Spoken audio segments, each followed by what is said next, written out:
बिस्मिल्लाहिर्रहमानिर्रहीम। अस्सलाम वालेकुम डियर स्टूडेंट्स, कैसे हैं आप? सबसे पहले तो अल्लाह ताला का लाख लाख शुक्र है कि जैसा कि आप सब लोग जानते हैं कि अभी 2 दिन पहले रिज़ल्ट आया है इंस्पेक्टर FBR के हवाले से। BPS 16 के लिए जो पोस्ट आई थी FPSC के थ्रू, जिसका पहले एक इनिशियल MCQs बेस्ड टेस्ट हुआ था जिसको नाम दिया गया था स्क्रीनिंग टेस्ट का, उसका रिज़ल्ट आया है।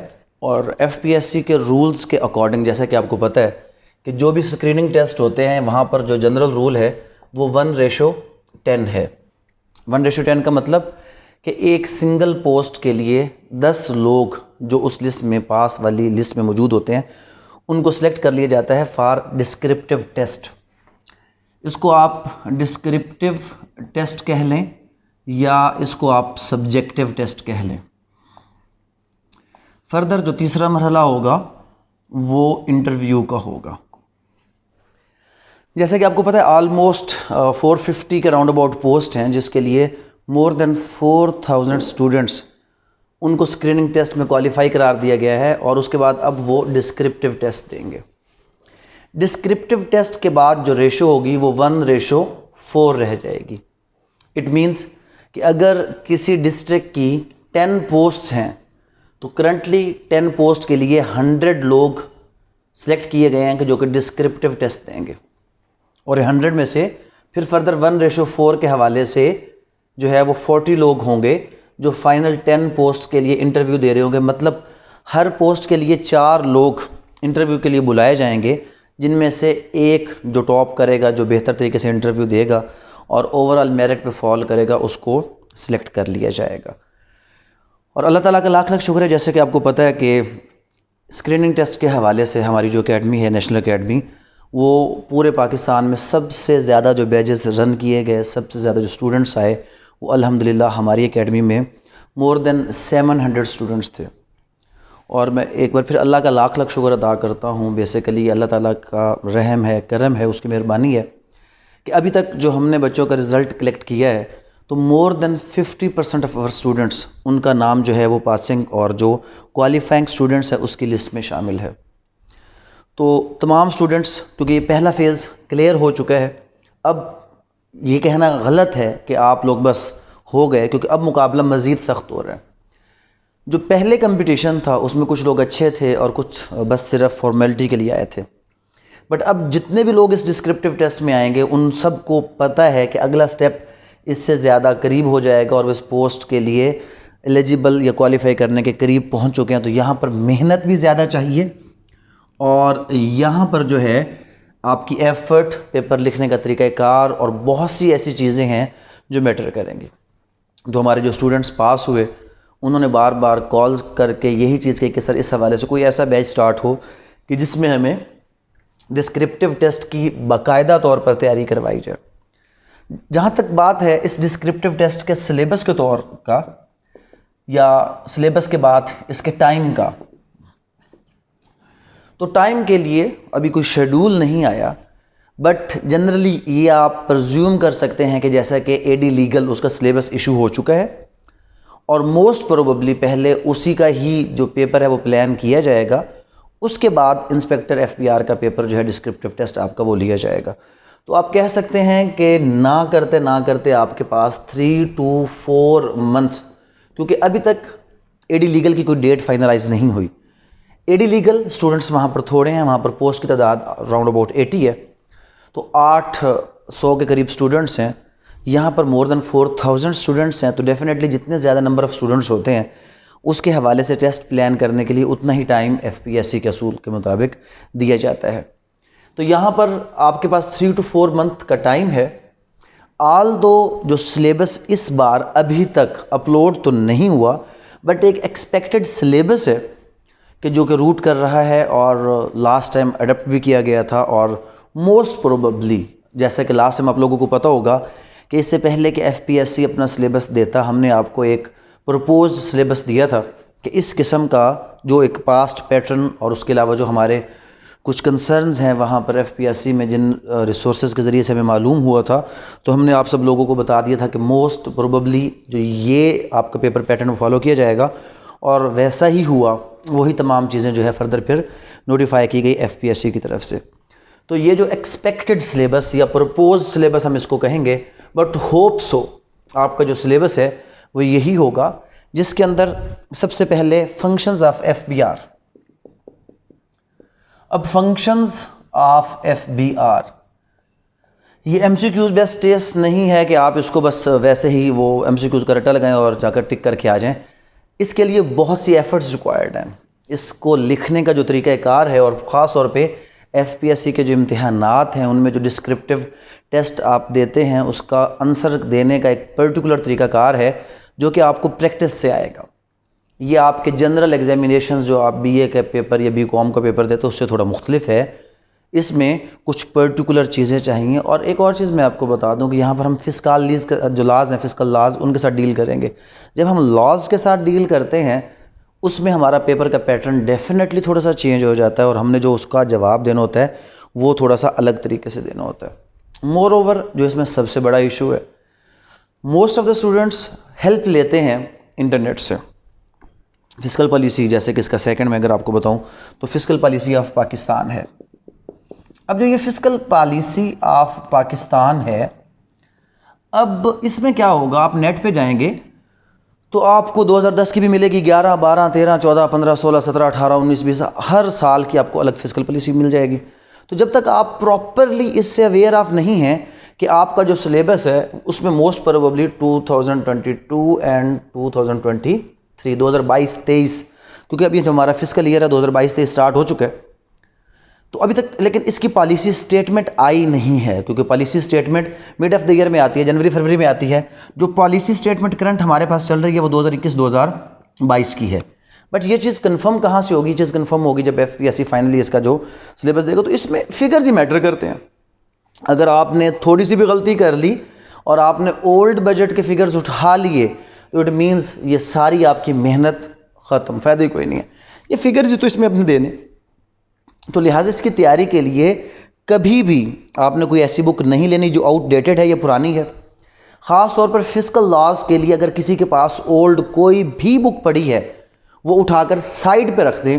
उसका रीज़न है कि आपको पता है कि हर साल बजट के अंदर जब टैक्स बढ़ाया जाता है, रेगुलराइज किया जाता है, और अभी तो आपको पता है कि सुपर टैक्स आया है, बहुत सी चीज़ें नहीं आई हैं और मिनी बजट्स आ गए हैं, बहुत सी ऐसी चीज़ें हैं कि जो अब अमेंडेड शेप में हैं। तो पुरानी किताब जो इस जून से पहले की है, हरगिज़ अपनी तैयारी वहाँ से मत करें, क्योंकि आपकी तैयारी बहुत भी अच्छी होगी, अगर फिगर्स गलत हो गए तो सब कुछ गलत हो जाएगा।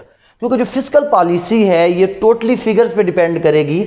इसमें आपसे बजट के फिगर्स लिए जाएंगे कि हमारा क्या फिगर हमने दिया है कि किस तरह करके हमने मुल्क के अंदर जो है वो मुआशी सिस्टम को चलाना है, कैसे हमने उसको आगे लेकर चलना है। ये तमाम चीज़ें जो है इसके लिए आप जहन में रख लें कि फ़िस्कल पॉलिसी अप टू डेट होनी चाहिए। और अप टू डेट होने के लिए आपके पास सबसे जो बेस्ट सोर्स वैसे होना चाहिए था, है नहीं, होना चाहिए था, एफबीआर की वेबसाइट होनी चाहिए थी। बट सॉरी टू से, अगर आप एफबीआर की वेबसाइट पर जाकर डाटा पढ़ें तो वो बहुत पुराना, इतना पुराना कि ऑब्सोल्यूट हो चुका है। तो लिहाजा इसमें अप टू डेट लॉज वो हमें हेल्प आउट करेंगे कि जिससे हमें पता चलेगा कि जो फिस्कल पॉलिसी मौजूदा है ये क्या, ये बहुत आसान होगा। ये जो इसके दोनों स्टेप्स हैं ये कोई बहुत लेंथी नहीं होंगे।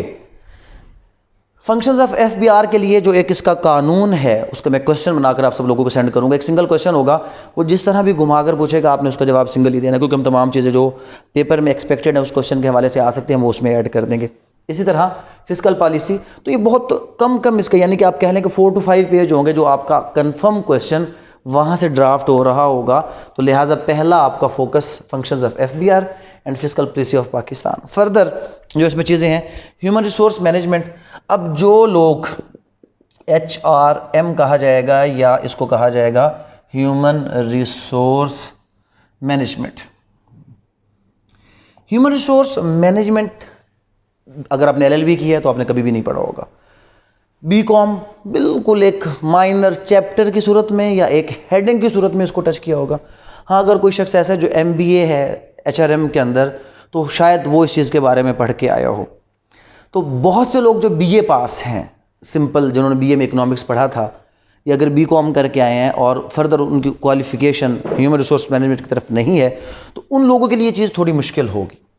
इसकी जो रेफरेंस बुक्स हैं वो भी ऐसी दी गई हैं कि जो कि ज़्यादातर फॉरेन ऑथर्स की हैं और इसमें डेफिनेशन, सिग्निफिकेंस, स्कोप HRM का, organisation, the federal and provincial governments, public sector enterprises, approaches to human resource management, personnel administration, tools of personnel management.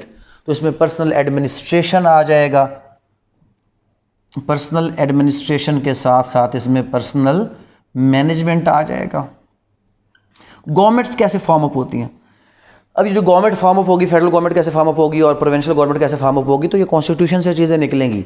कोई भी चीज़ ज़बानी कलामी इसमें से हरगिज़ नहीं है। एक चीज़ मैं आपको बता दूं, ये वो स्टडी नहीं है कि जिसमें आप बाय द वे बस कुछ तैयार कर लें। ये तमाम चीज़ें पर्टिकुलर लॉज के साथ रिलेटेड होंगी, नोटिफिकेशंस के साथ रिलेटेड होंगी, बाय लॉज के साथ रिलेटेड होंगी। इसमें सबसे अहम चीज़ जो मैटर करेगी वो आपका मटेरियल ऑफ प्रिपरेशन है। अगर आपके पास इसका एग्जैक्ट मटेरियल ऑफ प्रिपरेशन नहीं होगा, आप हरगिज़ तैयारी नहीं कर सकेंगे। तो इसलिए हम अपने बच्चों के लिए क्या करेंगे कि हम उनको इसके पर्टिकुलर नोट्स बनाकर टॉपिक वाइज देंगे ताकि उनके लिए आसानी हो, उनके पास फार्मूलेटेड चीज़ें हों, उनके पास रेलेवेंट प्रोविजंस हों, रेलेवेंट नोटिफिकेशंस हो, ताकि वो उसको बेहतर तरीके से, क्योंकि अभी आपका जो फर्दर कंपटीशन है वो टफ़ है। बट आप ये देखें कि आप इस वक्त हज़ारों नहीं लाखों लोगों में से अब चंद हज़ार लोग आप सिलेक्ट हो गए हैं। अब लाखों में से आप हज़ार बने हैं, अभी आपने इन चंद हज़ार में से चंद 100 में आना है। उस चंद 100 में आने के लिए आपने एफ़र्ट करनी है और पहले से ज़्यादा एफ़र्ट करनी है, क्योंकि अब आप लोग करीब पहुंच चुके हैं इस चीज़ के। फर्दर इसके अंदर फाइनेंशियल मैनेजमेंट जो इसका 4th पार्ट है आपके सिलेबस के हवाले से, that is financial management. It means एक चीज़ आपको यहाँ पर क्लियर हुई, the syllabus is little bit different from the MCQ syllabus, जहाँ पर हमने सेल्स टैक्स के बारे में पढ़ा था, इनकम टैक्स के बारे में पढ़ा था और फेडरल एक्साइज ड्यूटी के बारे में पढ़ा था। यहाँ पर कुछ चीज़ें ऐसी जो देखने में बहुत जनरल हैं, human resource management, financial management, but in fact these are not general topics. ये आपके बजट के साथ, आपके FBR की पॉलिसीज़ के साथ और जो हमारे डिफरेंट स्टेटमेंट्स गवर्नमेंट देती है उनके साथ डायरेक्टली लिंक्ड हैं। यहाँ पर जब तक हम उन चीज़ों का हवाला नहीं देंगे हम कभी भी कामयाब नहीं हो सकते। इसमें क्या है? Financial management, analysis and interpretation of financial statement, risk, return, introduction to the pricing, cash flow and budgeting, capital budgeting, elements of financial administration, performance, programmed budgeting, auditing and accounting. तो इसमें बजट, ऑडिट एंड अकाउंटिंग, अब ये बहुत सी ऐसी चीज़ें हैं जो BCom के लोगों ने शायद पढ़ी होगी, बट लॉ वाले जो इसमें बहुत से लोग आए हैं उन लोगों ने ये नहीं पढ़ी होगी। जो इकोनॉमिक्स के साथ BA करके आए थे उन लोगों ने भी ये चीज़ें नहीं पढ़ी होंगी। बहुत सी ऐसी टर्म्स होंगी जो नहीं होंगी। तो ये सिलेबस इसलिए अभी, क्योंकि कुछ चीज़ें फाइनलाइज नहीं हुई, तो हम जो अपनी क्लास इंशाल्लाह स्टार्ट करेंगे, हम इन 2 चीज़ों से स्टार्ट करेंगे जिनके बारे में श्योरिटी है कि ये 2 चीज़ें उसमें मौजूद होगी। और अगर हम AD लीगल के हवाले से देखें, असिस्टेंट डायरेक्टर लीगल, उसके लिए जो क्वालिफिकेशन का क्राइटेरिया था FPSC का, दैट वाज 40 मार्क्स। तो अगर हम एक प्रिडिक्शन इसके लिए लेकर आएँ और होप्स हो, बट अगर आप थोड़ा सा इसमें कन्फ्यूजन इस तरह भी है कि जो नोटिफिकेशन अभी आपका रिजल्ट का आया है उस नोटिफिकेशन के हवाले से आप देखें तो वहाँ पर 50% का जिक्र किया गया है कि जो डिस्क्रिप्टिव टेस्ट में 50% नंबर लेंगे उनको जो फर्दर है वो आगे टेस्ट के लिए क्वालिफाई किया जाएगा। बट अगर हम सिलेबस देखें AD लीगल का, असिस्टेंट डायरेक्टर लीगल का सिलेबस, तो उसके ऊपर मेंशन्ड है कि 40% जो है वो डिस्क्रिप्टिव टेस्ट में क्वालिफिकेशन के मार्क्स हैं। But it is not sure, जब तक ये फाइनल आपका सिलेबस नहीं आ जाता तब तक कुछ नहीं कहा जाएगा। But initially we are going to start our preparation from functions of FBR and fiscal policy of Pakistan, जिसके बारे में हमारा श्योर है कि 50% जो हमारा पेपर है वो यहाँ से बनेगा और यही वो 50% होंगे जो डिसाइडिंग मार्क्स होंगे कि अगर हम इसके ऊपर कमांड हासिल कर लें तो कुछ लूप होल्स जो यहाँ पर हमारे पास रह जाएंगे उनको हम इन 2 टॉपिक से कवर कर सकते हैं। तो लिहाजा इसके हवाले से इंशाल्लाह जल्द ही हम अपनी जो क्लास है वो हम अनाउंस कर देंगे प्रॉपर नेक्स्ट वीक में मोस्ट प्रोबेबली जो है, क्योंकि आपको पता है कि आशूरा मुहर्रम के हवाले से हम उसको जो है ना वो लेकर नहीं चलेंगे। कुछ छुट्टियां हैं तो जैसे ही छुट्टियां ख़त्म होगी तो मोस्ट प्रोबेबली जो वेरी नेक्स्ट मंडे आएगा 10th ऑफ मुहर्रम के बाद, वहाँ पर हम अपनी क्लास जो है वो स्टार्ट करेंगे। उसके हवाले से रजिस्ट्रेशन अभी हम करंटली ओपन कर देंगे। जिन लोगों की हम रजिस्ट्रेशन ओपन करेंगे उनको कुछ मटेरियल हम प्रोवाइड साथ साथ कर देंगे ताकि वो लोग अपनी तैयारी को स्टार्ट करें और इस हवाले से वो अभी से अपना एक माइंड सेट कर लें कि हमने इंशाल्लाह इस पोस्ट को अचीव करना है। और मैं एक बार फिर अल्लाह का शुक्र अदा करूँगा कि हमारे जो इस वक्त तक अभी तक और बहुत से बच्चे ऐसे हैं कि जिनसे भी कॉन्टैक्ट हो रहा है और उनका रिज़ल्ट टाइम हमारे पास आ रहा है। And hope so. हमारा जो एक टारगेट था, एक वादा था, एक अहद अपने साथ हमने किया था कि इंशाल्लाह हम इस बार जो हमारा ये इंस्पेक्टर FBR की पोस्ट है तो 50% जो लोग हैं वो हमारी एकेडमी से होंगे। तो अल्हम्दुलिल्लाह हम उस टारगेट के अब करीब हैं कि इंशाल्लाह भी हमने अगली एफ़र्ट करनी है कि जो फर्दर इसकी डिस्क्रिप्टिव की तैयारी हो तो हमारे जो बच्चे हैं वो मज़ीद इसमें कामयाबी हासिल करें, और कामयाबी हासिल करने के बाद जो हमारा ये एक सिलसिला हमने जो शुरू किया था FBR पेपर के हवाले से, 1 पेपर के हवाले से, उसको हम ना सिर्फ यहाँ तक बल्कि आगे फर्दर इसको कंटिन्यू भी करें। इस हवाले से अगर आप लोग कोई क्वेश्चंस पूछना चाहें तो आप पूछ सकते हैं। मेन चीज़ यही थी कि इसका सिलेबस क्या है, इसका टाइम ड्यूरेशन क्या है। 100 मार्क्स का ये एक पेपर होगा, डिस्क्रिप्टिव टेस्ट होगा। 1:10 के हवाले से अभी जो है इसका करंटली जो है उन्होंने एक निकाल ली है, सिलेक्ट किए लोग, फिर आगे इंटरव्यू के लिए 1:4 होंगे। कोई अगर क्यूरी किसी की है तो वो क्यूरी मुझसे पूछ सकते हैं। Thank you very much. अस्सलाम वालेकुम।